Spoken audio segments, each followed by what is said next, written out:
America అధ్యక్షుడు ట్రంప్కి మోడీ మీద ఇంకా మంట పెరిగిపోతా ఉంటుంది. వాడు ఒక లూజ్ స్టాక్ హోల్డర్.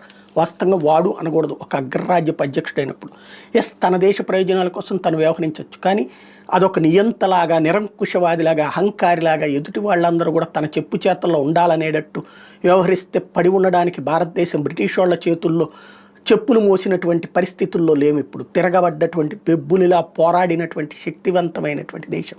ఆ సత్తా ఎట్లుంటుందో అమెరికాకి ఇప్పుడు రుచి తెలుస్తోంది. అందుకని నేను రాబోయే రోజుల్లో భారత్ మీద మరింత కడుపు రగిలిపోతూ ఉంటుంది అమెరికాకి. ఎందుకంటే ట్రంప్ మొన్న మధ్యన నరేంద్ర మోడీకి ఫోన్ చేసి, రాయ్యా మన దేశంలో కూర్చుని మాట్లాడుకుందాం అంటే, నాకు ఖాళీ లేదు, మా దేశంలో చాలా పనులు ఉన్నాయా, మళ్ళీ మాట్లాడుకుందాంలే పొమ్మనమని చెప్పొచ్చాడు. ఎస్పెషల్లీ యుద్ధం ఆపేటటువంటి సందర్భంలో భారతదేశం ఆపేస్తే అది తన క్రెడిట్లు వేసుకోవడానికి గాను ఆసిఫ్ మునీని భోజనానికి పిలిపించి కరెక్ట్గా అదే టైంకి నరేంద్ర మోడీని పిలిపిస్తే ఇదిగో ఇద్దరిని కూర్చోబెట్టి చేశానని చెప్దాం అన్నటువంటి